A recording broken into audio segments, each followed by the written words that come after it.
So why are you moving on? Someone told me that I could find it. I will find my way. Gotta keep looking. If it's not fair, gotta go again. Wish to get over it, cause when I look aside, she's always by my side. She guides me with a sign and lie to me. It ain't over, it ain't over, it ain't over, it ain't over.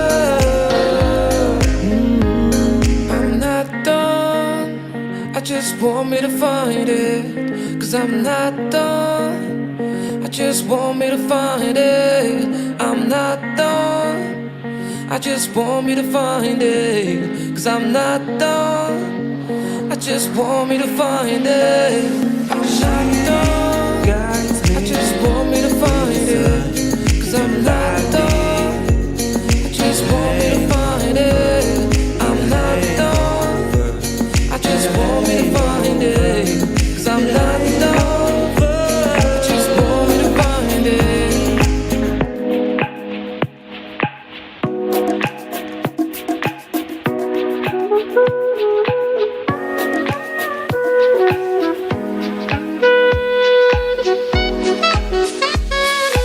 Remember the day you fell in love again. Every time she would cry on my shoulder, I was here all along trying to save her. He asked me to come back, and we're not quite alright. Every time she would cry on my shoulder, I was here all along trying to save her. And now you're telling me that it was not enough. I told you that some months ago, but guess it didn't count. I'm here for you, you know, even if I'm not around. You can wake me up, I will try my best to make you feel alright. I know what you deserve, but no one showed you that. You deserve the world, and I know that love will someday come around.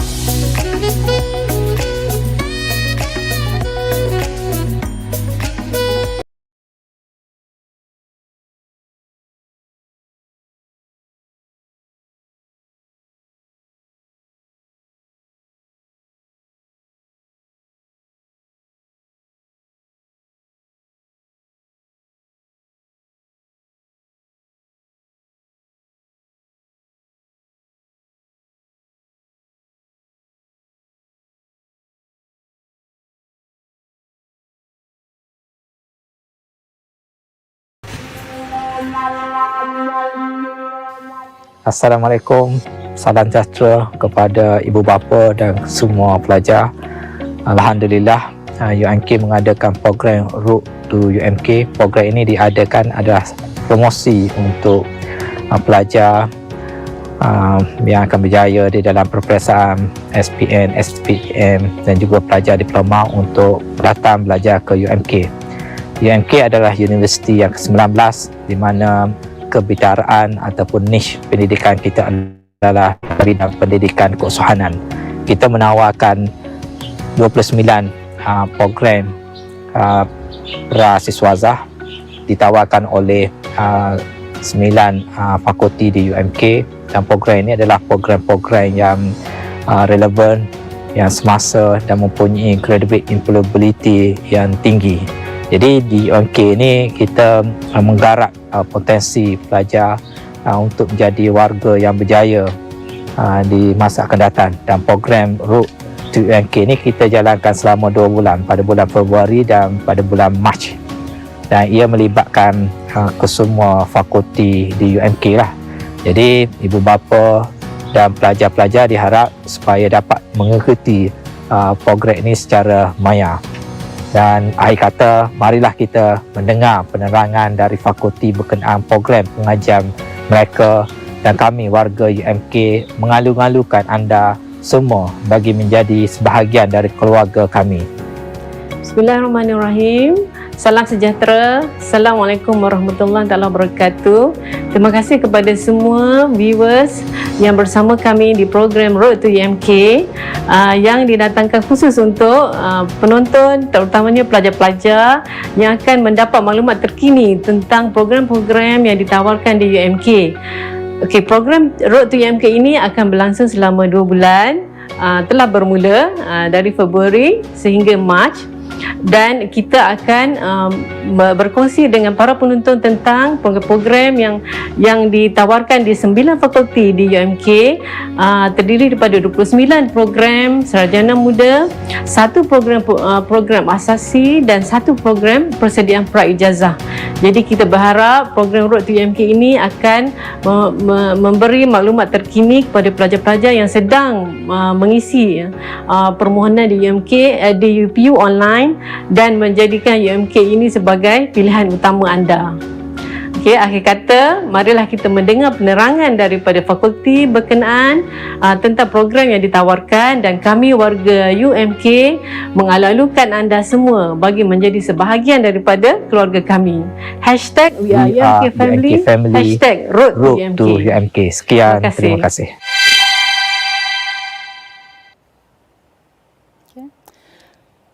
Assalamualaikum warahmatullahi wabarakatuh dan salam sejahtera kepada warga Facebook, guru-guru, ibu bapa dan para pelajar daripada UMK, universiti yang berteraskan keusahawanan dalam pendidikan. Semoga semua dalam keadaan sihat dan memelihara diri dengan SOP yang ditetapkan. Saya perkenalkan diri saya, Nurul Izrin binti Mat Saleh, sebagai moderator kita pada hari ini. Dan saya ingin ucapkan terima kasih kepada Profesor Dr. Muhammad Rafi bin Yaakob, Timbalan Naib Chancellor Akademik dan Antarabangsa dan Profesor Siti Zaitun binti Muhammad Hashim, Dekan Prasiswaza yang sudi memberi penerangan berkenaan program Road to UMK. Pada hari ini kita ada 2 tetamu, iaitu TS Dr. Hadrami bin Abdul Ghani, pensyarah kanan dari Jabatan Sains Data, dan Encik Khairuniza Syazwan, pengarah Competence Center. Kami akan bersama dengan anda semua selama 1 jam untuk berkongsi tentang program pengajian yang ada di Jabatan Sains Data yang merupakan satu program pengajian baharu di UMK. Jadi sebelum kita pergi lebih jauh berkenaan program ini, marilah kita saksikan tayangan video pencapaian UMK 2020 bagi mengenali UMK secara keseluruhan.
Malaysia Kelantan mendapatkan seramai 44 orang lagi graduan dalam bidang doktor perubatan veterina pada Majlis Convocation kali yang ke-10 ini.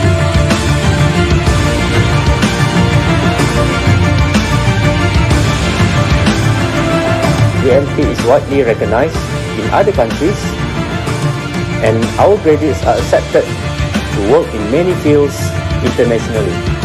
As of 2020, our graduates employability rate is 91.9%, and where 12.97% have independently become entrepreneurs.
Okay.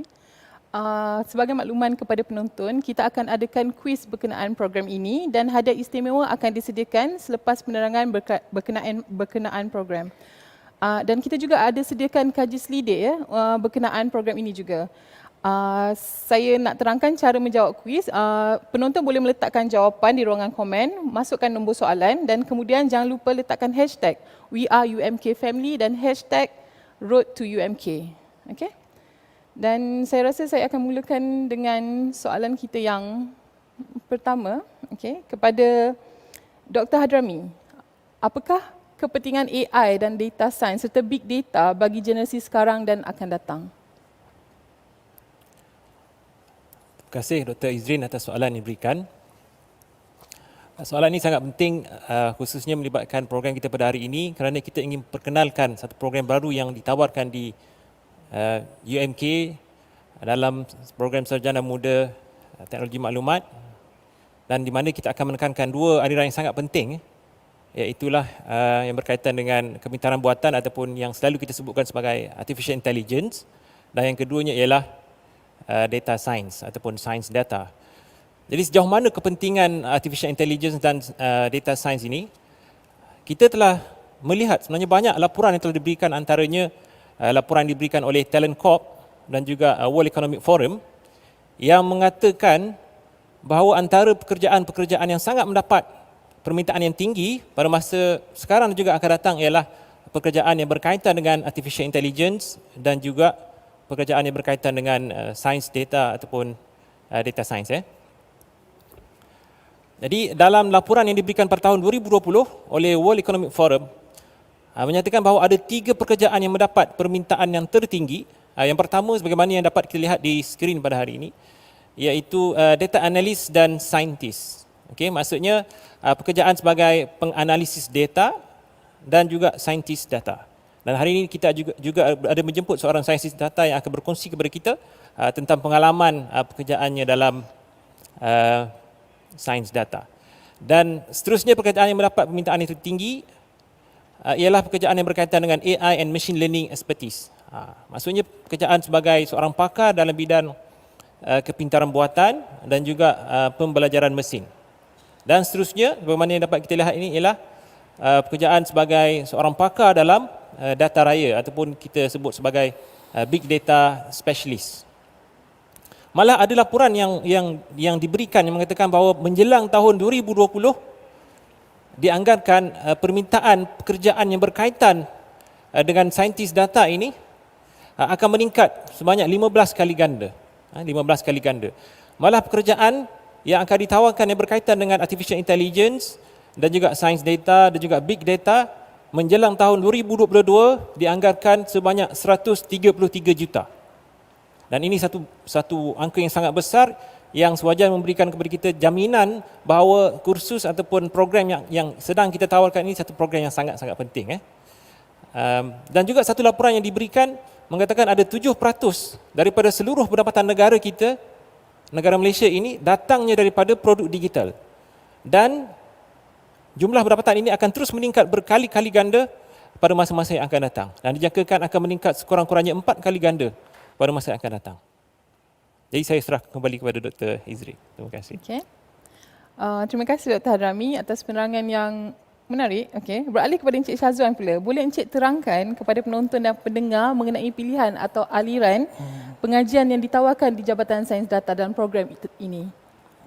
Assalamualaikum warahmatullahi wabarakatuh. Terima kasih Dr. Izrin. Program Ijazah Sarjana Muda Teknologi Maklumat dengan kepujian atau Bachelor Information Technology with Honour ini akan memberi peluang untuk pelajar menguasai pelbagai ilmu dan kemahiran sains dan teknologi yang selaras dengan dasar kerajaan dan perubahan dunia menuju era digital dan revolusi industri keempat.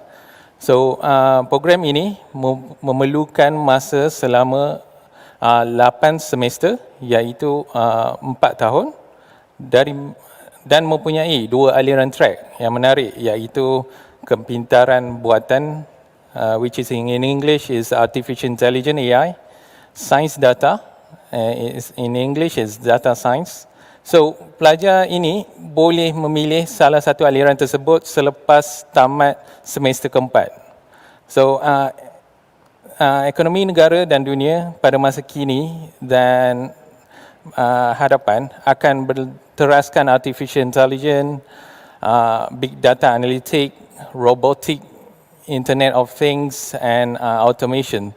So graduan dari program ijazah sarjana muda teknologi maklumat ini mempunyai peluang yang cerah dalam kerjaya dalam sektor awam mahupun sektor swasta di dalam dan di luar negara. Saya serahkan kembali kepada Dr. Izrin. Baiklah, terima kasih Encik Syazwan. Dr. Hadrami pula, mesti penonton tertanya-tanya kan, apakah contoh-contoh aplikasi AI dan data sains yang sedang dibangunkan dan akan dibangunkan sekarang? Mohon Dr. jelaskan. Terima kasih sekali lagi Dr. Izrin. Artificial intelligence ataupun apa yang kita sebutkan dalam bahasa Melayu ini sebagai kepintaran buatan ini mempunyai aplikasi yang sangat banyak dalam kehidupan kita. Jadi di sini saya memberikan beberapa contoh yang sangat praktikal yang boleh kita lihat. Jadi sebelum kita melihat dengan lebih jauh tentang contoh-contoh aplikasi yang boleh kita kaitkan dengan kepintaran buatan ini, mari kita lihat apakah definisi secara ringkas yang kita sebutkan sebagai kepintaran buatan ini. Kepintaran buatan ini sebenarnya suatu disiplin ilmu yang sangat penting dalam teknologi maklumat yang berkaitan dengan bagaimana kita nak mendemonstrasikan ataupun menunjukkan ataupun meniru kepintaran yang ada pada manusia dan kita terjemahkan kepada pembangunan perisian ataupun aplikasi yang berkaitan dengan teknologi maklumat. Sebagai contoh, apa yang kita maksudkan dengan kepintaran manusia? Kita tahu manusia ini banyak mempunyai kepintaran ataupun kecerdasan yang tidak mampu dilakukan secara umumnya oleh mesin-mesin, komputer dan sebagainya. Sebagai contoh, antara kepintaran manusia yang sangat unik ialah manusia ini mampu mengecam muka dan manusia ini mampu mengecam emosi daripada pengecaman muka dan sebagainya. Jadi sebagai contoh, apa yang kita lihat di sini, di paparan skrin sekarang ini kita menunjukkan satu aplikasi artificial intelligence atau kepintaran buatan yang berkaitan dengan emotion detection. Maksudnya kita ingin mengesan, kita nak mengajar mesin-mesin ini, kita nak melatih membangunkan mesin-mesin ini dengan aplikasi tertentu yang membolehkan agar emosi ini dikesan. Jadi antara emosi-emosi yang boleh kita kesan menggunakan teknologi yang berkaitan dengan kepintaran buatan ini sebagaimana dapat kita lihat di sini ialah yang berkaitan dengan emosi marah ataupun anger, disgust, fear, happiness, sadness, surprise dan macam-macam lagi sebenarnya boleh kita lakukan dengan teknologi ini.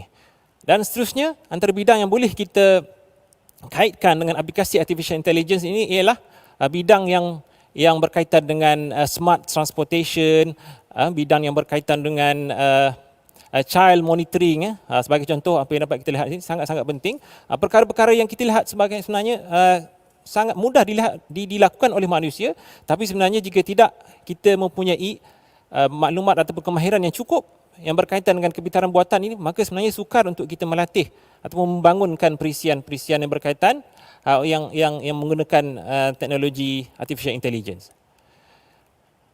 Dan antara bidang yang sangat banyak berkait dengan kepintaran buatan ini ialah bidang healthcare, bidang kesihatan. Sebagaimana yang disebutkan di sini, antaranya ialah yang berkaitan dengan automated health screening, clinical guidelines, patient monitoring, lifestyle advisor. Sebenarnya menggunakan teknologi kepintaran buatan ini kita dapat melakukan banyak perkara yang bukan hanya memudahkan kerja-kerja yang dilakukan oleh khususnya para doktor, para frontliners kita, tapi juga memudahkan para pesakit. Sebagai contoh sekarang ini, para pesakit sukar untuk bergerak disebabkan oleh wabak pandemik yang sedang kita lalui, maka banyak sebenarnya boleh kita lakukan menggunakan teknologi kepintaran buatan ini untuk kita memudahkan komunikasi sebagai contoh antara orang-orang yang sukar untuk bergerak ini disebabkan oleh wabak pandemik ini. Dan seterusnya kita sebut sedikit tentang aplikasi yang berkaitan dengan sains data. Sains data juga antara kursus yang akan kita tawarkan, satu aliran yang akan kita tawarkan di Universiti Malaysia Kelantan ini. Apakah sains data secara umumnya? Sains data juga satu bidang yang sangat penting kerana ia adalah satu bidang yang membolehkan kita mengkaji data-data yang ada dan membangunkan proses-proses algoritma, sistem-sistem berdasarkan data yang ada untuk kita mengambil ataupun menggali pengetahuan dan ramalan dan pendapat atau pandangan yang boleh kita ambil daripada data. Sebagaimana yang kita tahu, data ini satu benda yang sangat-sangat banyak dan sangat-sangat penting yang ada dalam kehidupan kita sekarang ini. Tanpa kita mempelajari ilmu yang berkaitan dengan sains data ini, sukar untuk kita mendapatkan manfaat daripada data ini. Jadi menggunakan teknologi ini, menggunakan kemahiran yang berkaitan dengan sains data ini, sebagai contohnya, kita dapat mengklasifikasikan dengan lebih baik data yang ada, menggunakan macam-macam model yang ada, malah membangunkan sendiri model-model yang sangat bagus. Sebagai contoh di sini ada model yang kita sebut sebagai decision tree, dan daripada situ dapat kita lakukan macam-macam perkara yang bermanfaat terhadap data, termasuk untuk menganalisa data, untuk menerangkan data tentang apa yang kita fahami daripada data itu, melakukan diagnostik kepada data itu, melakukan ramalan ataupun predictive analysis kepada apa yang kita dapat daripada data itu, dan bermacam lagi perkara-perkara yang bermanfaat yang dapat kita peroleh daripada pengetahuan sains data ini. Ini antara aplikasi yang kita dapat kaitkanlah dengan pengetahuan sains data. Sebagai contoh, sekarang ni kita masih lagi berada dalam wabak pandemik. Antara yang boleh kita lakukan sebenarnya, dan saya sendiri pernah melakukan kajian ataupun penyelidikan yang berkaitan dengan wabak pandemik ini, di mana kita boleh mengambil data-data yang berkaitan dengan wabak pandemik ini dan kita menggunakan kaedah yang berkaitan dengan sains data ini untuk kita melakukan predictive analysis, ataupun kita boleh melakukan ramalan-ramalan. Sebagai contohnya, kita boleh meramal berapakah bilangan cases yang akan berlaku dalam masa akan datang. Kenapa pentingnya untuk kita melakukan ramalan ini? Kerana ini akan memudahkan banyak perancangan-perancangan yang berkaitan, sebagai contoh perancangan yang mungkin diperlukan oleh Jabatan Kesihatan, supaya kita dapat bersedia dengan apa yang akan berlaku berdasarkan maklumat yang kita dapat atau berdasarkan analisis yang telah kita lakukan terhadap data yang berkaitan dengan wabak pandemik ini menggunakan kaedah sains data. Ini juga antara yang sering kita lakukan sekarang ini, kemahiran sains data yang kita ada ini sebenarnya boleh kita lakukan, kita implementasikan dalam business intelligence. Dan tentunya ini sangat-sangat penting kerana sekarang ini digital business juga berkaitan dengan teknologi maklumat ini satu benda yang sangat-sangat penting. Jadi tanpa menggunakan kaedah ini, sukar untuk kita melakukan analisis, contohnya sebagai apa yang dapat kita lihat di sini, profit analysis, competitive intelligence, market segmentation, consumer behavior analysis. Ini sangat-sangat mudah dilakukan jika kita dapat membangunkan perisian yang berkaitan dengan sains data dan juga business intelligence. Jadi saya teruskan kembali kepada Dr. Izri. Okey. Baiklah, terima kasih Dr. Hadrami. Penjelasan yang jelas dan padatlah. Kita beralih kepada Encik Syazwan. Boleh Encik terangkan bagaimana bentuk struktur kurikulum dan kursus pengajian yang ditawarkan oleh Jabatan Sains Data? Terima kasih Dr. Izrin. So antara kursus yang ditawarkan, 3 kursus menarik: asas teknologi maklumat, kursus berkaitan AI dan sains data mengikut aliran yang dipilih selepasnya tamat semester keempat, dan akhirnya kursus wajib termasuk kursus berkaitan keusahawanan. Tambahan pula latihan industri, praktikal di industri. So selepas tamatnya semester keempat, pelajar ini boleh memilih salah satu aliran. Salah satunya adalah AI, dan kursus yang ditawarkan dalam aliran kepintaran buatan adalah Artificial Intelligence in Practice, which apa yang menarik tentang subjek ini adalah subjek ini kami cooperate with Huawei, which we embed our Huawei professional module into this subject. So next is machine learning, computational intelligence, evolution computing, and also capstone project. So next is kursus sains data yang ditawarkan. Subjek-subjek yang menarik yang dalam kursus ini adalah in practice in big data, which is for this subject we cooperate with Microsoft, which we embed the Microsoft certificate model into this subject. So second is introduction to data science. Third is data mining and application. Fourth is scientific visualization. And lastly is captain's project. So I serahkan kembali kepada Dr. Izrin. Baiklah, terima kasih Encik Syazwan atas penerangan yang baik sebentar tadi. Sekarang kita balik kepada doktor kembali. Sejauh mana program pengajian Sarjana Muda Teknologi Maklumat ini diiktiraf oleh badan-badan bertanggungjawab seperti MQA atau MBOT dan sebagainya? Boleh doktor jelaskan? Terima kasih sekali lagi Dr. Izrin. Ini tentunya antara perkara yang sangat-sangat kita tekankan kerana antara matlamat kita kenapa kita menawarkan kursus ataupun program Sarjana Muda Teknologi Maklumat ini ialah kita ingin melahirkan graduan-graduan yang diiktiraf, yang kompetitif, yang mampu untuk bersaing, malah tidak pada tahap bawah, malah tahap yang lebih tinggi untuk terlibat dalam sektor pekerjaan. Malah mereka juga kita harapkan dapat mencipta pekerjaan kepada generasi yang akan datang. Untuk itu, kita memastikan supaya program Sarjana Muda Teknologi Maklumat yang kita tawarkan di Universiti Malaysia Kelantan ini adalah satu program yang diiktiraf, yang terbukti sangat berkesan insya-Allah untuk kita laksanakan kepada bakal pelajar-pelajar warga UMK nanti.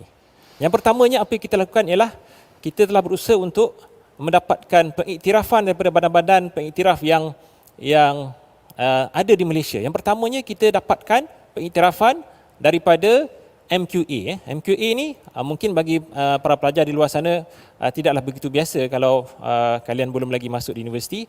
Antara apa yang kita fahami sebenarnya MQA ini adalah agensi kelayakan Malaysia, yang mana setiap program-program pengajian yang ada di Malaysia ini sewajarnya mendapat pengiktirafan daripada MQA ini untuk memastikan supaya program yang mereka tawarkan, program pengajian yang ditawarkan kepada para pelajar ini adalah program yang bagus, yang dapat melahirkan mereka sebagai bakal pekerja nanti dalam sektor industri di Malaysia. Dan yang seterusnya kita juga dapat telah pun mendapat pengiktirafan sebenarnya daripada MBOT. MBOT ini sebenarnya adalah Lembaga Teknologi Malaysia atau Malaysian Board of Technologies.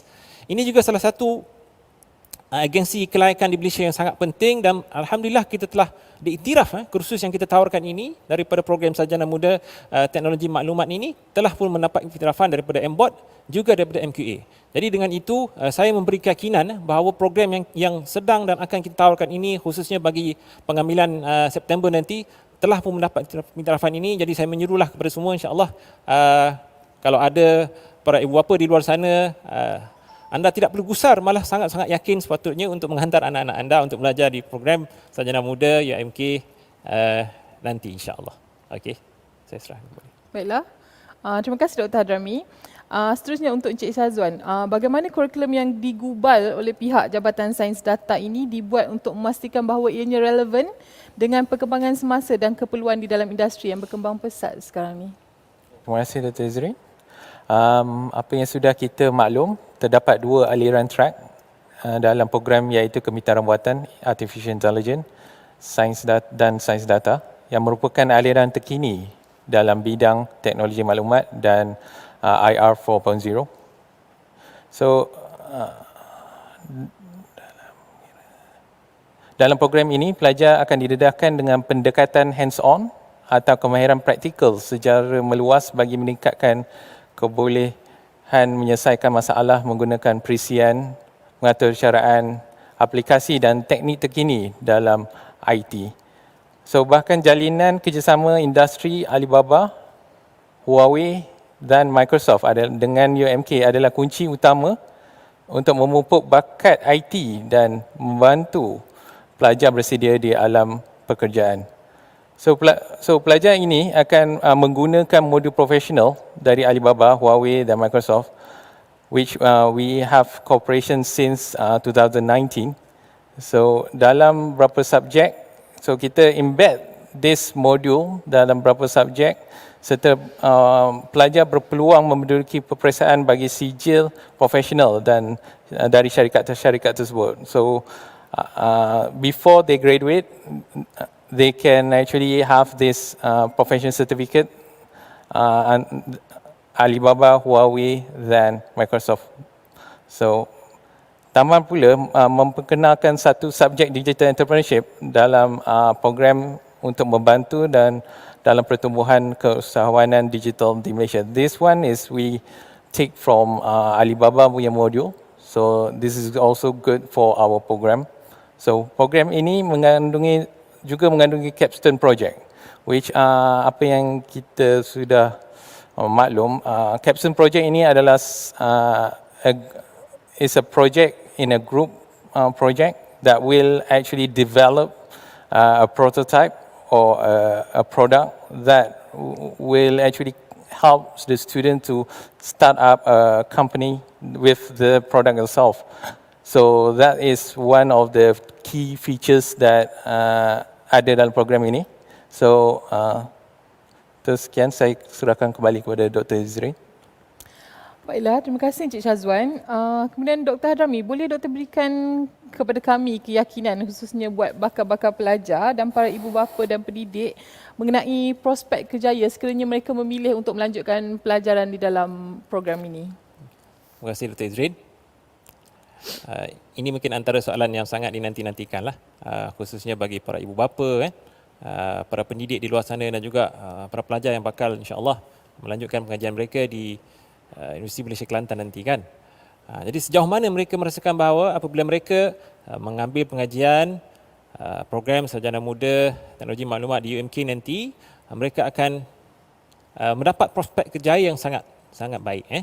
Jadi insya-Allah saya akan berikan di sini, dan apa yang kita berikan sebenarnya bukanlah satu data kosong. Sebenarnya ini telah terbukti daripada banyak kajian-kajian yang telah dibuat bahawa dalam sains data ini sebenarnya prospek kerjanya sangat banyak. Begitu juga dalam kepintaran buatan. Jadi kita mulakan dulu dengan apakah prospek kerjaya, contoh-contoh kerjaya yang dapat mereka pelajar-pelajar nanti mengambil apabila mereka mengambil pengajian ini, dapat mereka teruskan apabila menamatkan pengajian nanti.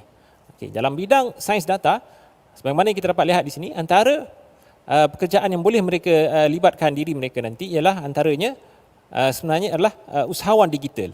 Ini sebenarnya adalah satu nilai yang istimewa yang ada di UMK sendiri, sebab kita tahu Universiti Malaysia Kelantan ni adalah berteraskan kepada konsep keusahawanan, dan kita tentunya sangat berharap dan kita telah menyediakan modul-modul pengajian yang menarik untuk memastikan supaya para graduan kita ini sentiasa bersedia untuk menjadi seorang usahawan. Dan bagi pelajar-pelajar yang mengambil program sarjana muda yang berkaitan dengan teknologi maklumat ini, tentunya kita harapkan mereka juga akan bakal menjadi seorang usahawan digital yang bukan hanya dapat mencari pekerjaan untuk diri mereka, tapi juga mencipta pekerjaan untuk seluruh rakyat Malaysia nanti, insya-Allah. Seterusnya adalah pekerjaan yang dapat kita kaitkan dengan sains data adalah pengatur cara. Dalam bahasa Inggeris kita selalu sebutkan sebagai programmer. Ini juga satu pekerjaan yang sangat penting dalam sains data juga. Ini pekerjaan yang boleh mereka ambil apabila mereka menamatkan pengajian nanti. Juga sebagai jurutera perisian, jurutera perisian ataupun kita sebutkan sebagai web developer ataupun program ataupun application developer. Seterusnya pekerjaan sebagai penalisis sistem, ataupun sistem analis. Ini sebenarnya pekerjaan ini bukan hanya dapat kita peroleh dengan menamatkan pengajian dalam sains data. Sebenarnya dalam teknologi maklumat itu sendiri, antara pekerjaan yang sangat bagus ataupun yang bakal diperoleh oleh pelajar ialah sebagai seorang sistem analis. Seterusnya sebagai pembangun aplikasi ataupun application developer, juga sebagai eksekutif IT, dan seterusnya dapat kita lihat di sana pentadbir pengkalan data ataupun database administrator. Seterusnya sebagai pentadbir sistem ataupun sistem administrator, juga sebagai sistem engineer ataupun sebagai jurutera sistem, dan juga sebagai pembangun sistem web yang telah pun sebenarnya saya sebutkan tadi, iaitu sebagai web developer. Ini adalah sebahagian pekerjaan yang sebenarnya secara umumnya dapat diperoleh ataupun dapat diteruskan oleh para pelajar apabila mereka menamatkan pengajian mereka dalam program Sarjana Muda Teknologi Maklumat nanti. Dan bagi pelajar-pelajar yang mengambil jurusan ataupun aliran pengajian yang berkaitan dengan kepintaran buatan ataupun artificial intelligence, ini antara pekerjaan yang dapat mereka sambung nanti ataupun mereka sendiri cipta insya-Allah pekerjaan ini dengan kemampuan mereka sebagai seorang bakal usahawan, iaitu bekerja sebagai pereka bentuk AI, ataupun kita sebut sebagai AI designer dalam bahasa Inggeris. Seterusnya sebagai pengatur cara AI ataupun AI programmer, juga sebagai jurutera AI, AI engineer. Walaupun kita mengambil pengajian dalam bidang teknologi maklumat, sebenarnya pekerjaan yang bakal adik-adik semua dapat nanti ialah sebagai seorang engineer, tapi engineer dalam bidang artificial intelligence. Juga boleh mereka ambil pekerjaan yang berkaitan dengan robotic engineering. Maknanya kerja sebagai robotic engineer juga memerlukan kemahiran dalam bidang AI. Seterusnya ialah pekerjaan yang dapat mereka ambil ialah seperti pembangun AI ataupun AI developer, dan seterusnya ialah pekerjaan sebagai jurutera penglihatan komputer. Penglihatan komputer ni dalam bahasa Inggeris kita sebut sebagai computer vision. Ini juga sebenarnya salah satu bidang penyelidikan yang saya terlibat dalamnya. Satu pengajian ataupun satu pendidikan yang sangat-sangat bidang penyelidikan yang sangat menarik sebenarnya, computer vision. Maknanya kita membenarkan komputer ini, kita mengajar melahirkan perisian-perisian yang menyebabkan komputer ini dapat memahami apa yang dilihat oleh komputer. Ini juga satu peluang yang sangat menarik bagi adik-adik nanti insya-Allah. Seterusnya ialah jurutera pembelajaran mesin. Ini machine learning engineer. Tentunya AI ini antara bidang paling utama dalam artificial intelligence ialah machine learning ataupun kita sebut sebagai pembelajaran mesin. Seterusnya ialah pembangun kepintaran perniagaan. Ini yang kita sebut sebagai business intelligence. Seterusnya pekerjaan sebagai penalisis data AI, dan yang terakhir yang diberikan di sini, bukan terakhir dalam semua kerjaan sebenarnya, banyak lagi, cuma kita berikan 10 contoh pekerjaan yang sangat-sangat berkaitan dengan bidang AI ini ialah jurutera R&D, Research and Development Engineer. Jadi itu sebahagian contoh-contoh pekerjaan yang dapat saya berikan di sini. Sebenarnya banyak lagi, tapi saya ingin menegaskan sekali lagi untuk meyakinkan semua para pendengar di luar sana, khususnya bakal-bakal para pelajar semua, bahawa prospek pekerjaan yang dapat mereka sama-sama telusuri nanti apabila mereka menamatkan pengajian insya-Allah di Universiti Malaysia Kelantan ini sebenarnya sangat luas dan insya-Allah sangat terjamin. Okey, Dr. Izrin. Baiklah, terima kasih Dr. Hadrami. Banyak sekali ya prospek kerjaya jika mereka memilih untuk join program ini. Kemudian soalan terakhir buat Encik Syazwan. Ini adalah saya rasa antara yang orang nak tahu sangatlah. Apakah syarat-syarat kelayakan bagi mereka untuk mengambil jurusan ini? Okey, terima kasih Dr. Izrin. So, seperti apa yang dipaparkan di skrin, syarat kemasukan secara amnya adalah memiliki sijil Pelajaran Malaysia SPM atau setara dengan mendapat kepujian dan lulus dalam mata pelajaran sejarah dalam peperiksaan SPM dan mempunyai sekurang-kurangnya tahap 2 which is band 2 dalam Malaysia University English Test which is MUET. So syarat khas bagi pelajar dari matrikulasi atau asasi, lulus pengajian matrikulasi atau asasi dalam mana-mana universiti awam atau institusi pengajian tinggi swasta dengan mendapat sekurang-kurangnya CGPA 2.0 dan kepujian dalam mata pelajaran matematik di peringkat SPM. So bagi pelajar sijil tinggi pelajaran Malaysia STPM, lulus STPM atau setara seperti STEM dengan sekurang-kurangnya grade C, nilai grade mata pelajaran 2.0 dalam dua mata pelajaran dan mempunyai kepujian dalam mata pelajaran matematik di peringkat sijil pelajaran Malaysia SPM. So bagi pelajar lulusan diploma, lulus diploma dalam sains komputer atau kejuruteraan perisian atau teknologi maklumat atau sistem maklumat atau setara dengan mendapat minimum CGPA 2.5 dengan kepujian dalam mata pelajaran matematik di peringkat SPM atau lulus diploma dalam sains dan teknologi atau pengajian perniagaan dengan minimum pointer CGPA 2.5 diterima masuk tertaluk pada proses penilaian dalaman dan juga memerlukan kepujian dalam mata pelajaran matematik di peringkat SPM. Last not least is kelayakan lain yang diiktiraf setara dengannya oleh Kerajaan Malaysia. Saya serahkan kepada Dr. Izrin. Baiklah, terima kasih Encik Syazwan dan Dr. Hadrami juga untuk perkongsian yang sangat padat dengan maklumat lah. So, di sini saya ingin mengulang kembali cara untuk menjawab kuis ya.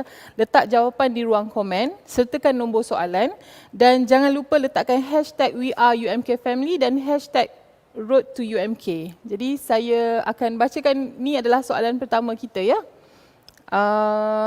Soalan pertamanya adalah sebutkan salah satu aliran pengajian ditawarkan dalam program Sarjana Muda Teknologi Maklumat di Jabatan Sains Data UMK. So kita ada 2 aliran, sebutkan salah satu je. Okay, mungkin Dr. Hadrami dan Cik Syazwan ada soalannya lain? Okey, boleh saya tanya soalan seterusnya? Okey, soalan seterusnya, soalan kedua, apakah terjemahan Artificial Intelligence dalam bahasa Melayu ataupun bahasa Malaysia? Okey, saya ulang sekali lagi soalannya. Apakah terjemahan Artificial Intelligence dalam bahasa Melayu ataupun bahasa Malaysia? Terima kasih. Okey, seterusnya. Soalan ketiga. 2 soalan. Okey, saya tanya soalan lagi seterusnya insya-Allah. Kita masuk pada soalan ketiga, saya tanya lagi. Okey, soalan keempat saya akan serahkan kepada Cik Syazwan. Okey, soalan ketiga. Adakah Artificial Intelligence ataupun AI termasuk salah satu daripada 3 bidang kerjaya yang paling tinggi mendapat permintaan berdasarkan WEF World Economic Forum tahun 2020? Jadi jawapannya sama ada ya ataupun tidak saja. Saya ulang lagi sekali. Soalannya, adakah AI termasuk salah satu daripada 3 bidang kerjaya yang paling tinggi mendapat permintaan berdasarkan World Economic Forum tahun 2020. Okey, seterusnya saya serahkan kepada Cik Syazwan. Okey, untuk soalan keempat, sebutkan salah satu syarikat industri terkemuka yang turut bekerjasama dengan UMK dalam bidang AI dan sains data. Dan soalan kelima, sebutkan salah satu kerjaya dari pelbagai banyak prospek kerjaya bagi graduan pengajian dalam bidang AI atau kepintaran buatan atau sains data. Terima kasih. Okey, berikut adalah kita ada 5 soalan dan penonton boleh mencuba untuk jawab di ruangan komen yang disediakan. Selain daripada perkongsian daripada Dr. Hadrami dan Encik Syazwan, kita juga ada menjemput tetamu hebat sebagai wakil industri untuk berkongsi dengan kita semua tentang kepentingan AI dan sains data dalam industri pekerjaan. Kita ada tetamu kita ni merupakan seorang pakar industri dalam bidang sains data iaitu Dr. Azman Ali, seorang saintis data yang bertugas sebagai perunding kanan di TM1. Beliau mendapat pendidikan di peringkat ijazah di University of Kent, Master of Computer Science Universiti Kebangsaan Malaysia dan PhD in Computer Science di Lancaster University. So jadi di sini saya ingin mengucapkan terima kasih atas kesudian Dr. Azman Ali menerima jemputan kami. Kita dengan sesukacitanya menjemput Dr. Azman Ali untuk berkongsi secara ringkas mengenai kepentingan sains data kepada industri dalam masa sekarang dan juga dalam masa hadapan. Terima kasih. Silakan. Okay, Assalamualaikum warahmatullahi wabarakatuh. Terima kasih kepada moderator, pihak UMK khususnya kerana menjemput saya. Para profesor, doktor, siswaza, bakal siswaza, guru apa dan guru-guru. Terdapat satu frasa yang agak popular di internet, iaitu data is the new oil. So data sebagai sumber minyak yang baru, yang memberikan gambaran bahawa potensi data ni bukan saja memberi ulangan kewangan seperti mana petroleum yang kita lihat pada ni, malah ia diukur daripada kemampuannya untuk menyelesaikan masalah-masalah kehidupan dan dunia. Baik di sudut kesihatan, membasmi kemiskinan, perubahan cuaca, masalah industri, masalah kesesakan lalu lintas, masalah pertanian, masalah keselamatan, cyber security dan banyak lagi. Setiap hari kita melihat banyak data contohnya di televisyen berkenaan COVID-19 dikongsi kepada kita. Kerana data inilah yang digunakan oleh kerajaan untuk membuat keputusan-keputusan penting yang memberikan impak kepada kita semua. Begitu juga dalam pemilihan vaksin, data-data dalam ujian ini penting untuk kerajaan melakukan pembelian vaksin yang tepat.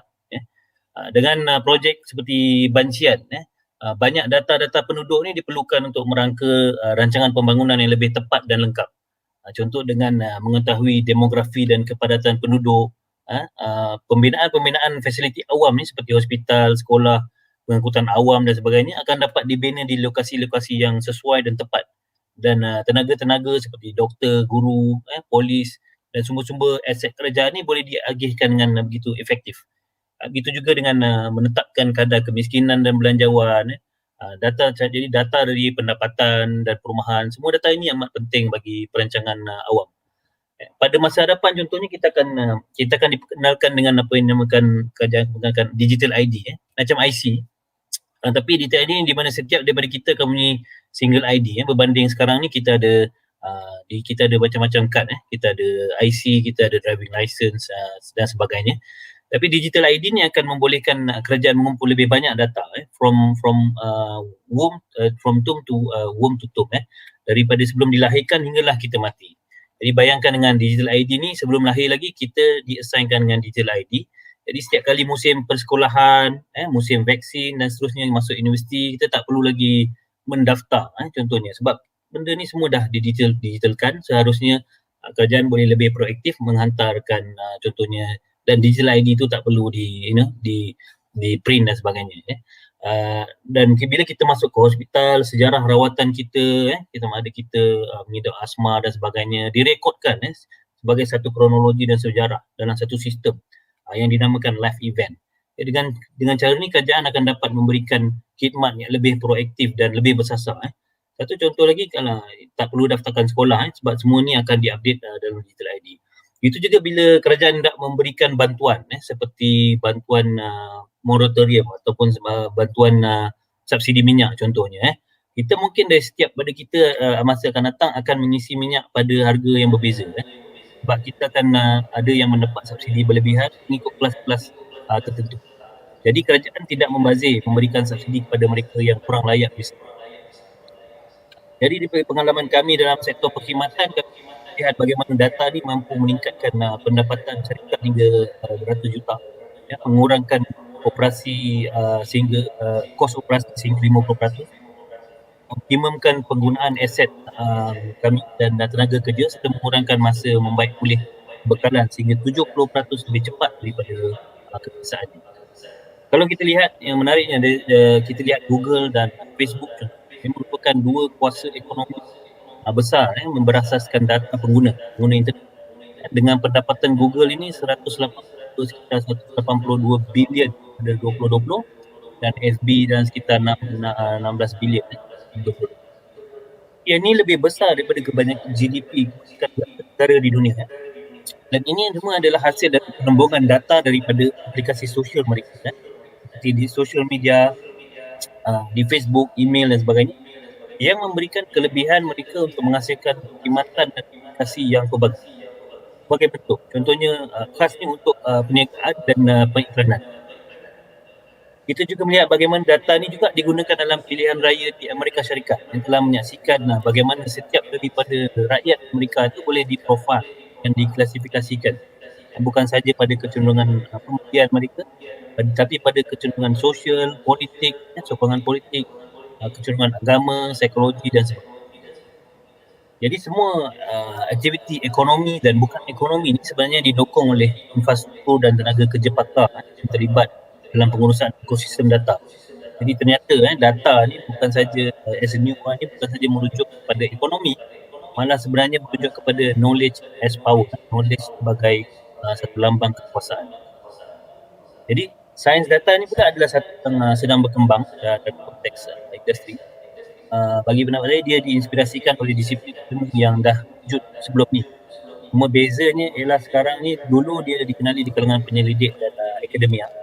Yang membezakan sekarang dan 10 tahun lepas adalah harga komputer pada hari ini, aplikasi machine learning dan sebagainya, menganalisa data pada ini lebih mampu milik dan mudah diakses. Terutamanya pada hari ini kita lihat banyak fasiliti, kemudahan seperti perkhidmatan awan, cloud fasiliti seperti Amazon dan Azure, di mana anda tanpa perlu investment, anda boleh subscribe pada fasiliti ini dan membuat pelbagai aktiviti analisa data, image recognition, voice recognition, pattern recognition, neural language, pesanan bahasa dan sebagainya. Jadi ini sikit banyak membantu pengaplikasian dan penetration lebih banyak teori akademik data ni ke dalam industri. Jadi pengembangan ini juga didorong oleh pelbagai lagi faktor lain seperti perubahan cara hidup. Cara hidup kita pun dah berubah. kita pada rakyat Malaysia pada dasarnya 135% populasi kita mempunyai telefon pintar, lebih daripada bidang populasi kita. Jadi evolusi rangkaian seperti yang kita dengar, internet dan 5G yang akan datang, kewujudan Internet of Things seperti peralatan pintar, seperti smart TV, pendingin udara, smart meter, smart watch dan sebagainya, dia akan bentuk-bentuk data juga semakin bertambah dan lebih banyak format dalam video, suara, even kadar dan juga degupan jantung, bilangan langkah harian kita, data-data dari sekitaran juga seperti suhu, koordinat, ketinggian, malah data transaksi kita dalam komputer dan phone, dan interaksi atas talian kita seperti perbankan, pembelian, bualan kita dan teks dari social media dan sebagainya. Di dalam era ini dan era seterusnya, hampir semua aktiviti kita ni yang digitalkan menghasilkan data, dan dengan kadar penghasilan data pada skala yang sangat besar dan batas.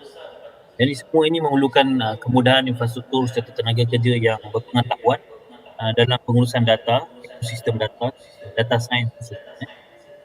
Jadi pada umumnya untuk terus bersaing, contohnya industri yang ada pada hari ini dan masa depan perlu membina kapasiti dan capability untuk memproses data ni untuk digunakan untuk membuat keputusan perniagaan yang berorientasikan berorientasikan fakta. Jadi dengan fakta-fakta ini kita dapat menerangkan satu fenomena, mengenal pasti trend luar biasa dan baru, anomaly, mencari punca sesuatu masalah, mengenal pasti trend-trend persamaan dan perbezaan yang boleh digunakan untuk menghasilkan tindakan yang memberi impak kepada organisasi, seperti membuat prediction, pengautomasian, serta sistem recommender, sistem cadangan. Seperti mana yang sebenarnya kita dah banyak lihat pada hidup kita sehari-hari, seperti Shopee, Lazada, Netflix. People who watch this movie also watch this. People who buy this item also bought this item. Itu adalah satu contoh recommender sistem yang berasaskan data, melihat kepada persamaan. Jadi tidak mustahil pada satu hari nanti MySejahtera juga kita bayangkan mampu diolah dengan fungsi otomasi sedemikian dan dengan kecerdasan sendiri untuk menjadi contohnya personal doctor yang membolehkan fungsi contohnya diagnosis kesihatan sendiri dan diagnosis risiko sendiri yang sebenarnya mampu mengurangkan beban infrastruktur kesihatan. Jadi saya ulas sikit bagaimana dalam sistem dalam bidang ini, dalam bidang data science ni, seperti mana bidang-bidang yang telah matang dalam pelombongan, dalam bidang kejuruteraan lain, pembinaan dan sebagainya. Data juga telah menuju kepada kematangan. Bidang ini juga menuju kematangan. Pada hari ini terdapat berbagai peranan atau role dalam pengurusan ekosistem data. Masuklah yang Dr. Rami sebut tadi, data scientist, data analis, pembangun sistem, jurutera data, data arkitek, jurutera kecerdasan buatan, even perunding data yang interface dengan customer dan sebagainya, data governor yang menjaga kepatuhan. Data ni banyak kita takut dia digunakan, disalahgunakan dari segi undang-undang. Pakar perkaran data, pakar database, pakar sistem dan rangkaian. Of course kita kena ada pakar cyber security, pakar visualisasi data. Contohnya bagaimana nak buat grafik itu saja pun ada satu kepakaran, graphic designer diperlukan. Ini semua pekerjaan-pekerjaan yang sebenarnya telah mula berada di pasaran. Jadi sedang berkembang di banyak sektor. Jadi secara kesimpulannya sebelum saya tamatkan, bidang sains data ni memang memberikan banyak manfaat kepada kehidupan seharian, kepada industri, kepada kerjaan dan perniagaan pada masa depan. Malah saya boleh katakan dia adalah sangat penting untuk memastikan organisasi kerajaan kekal relevan dan berdaya saing.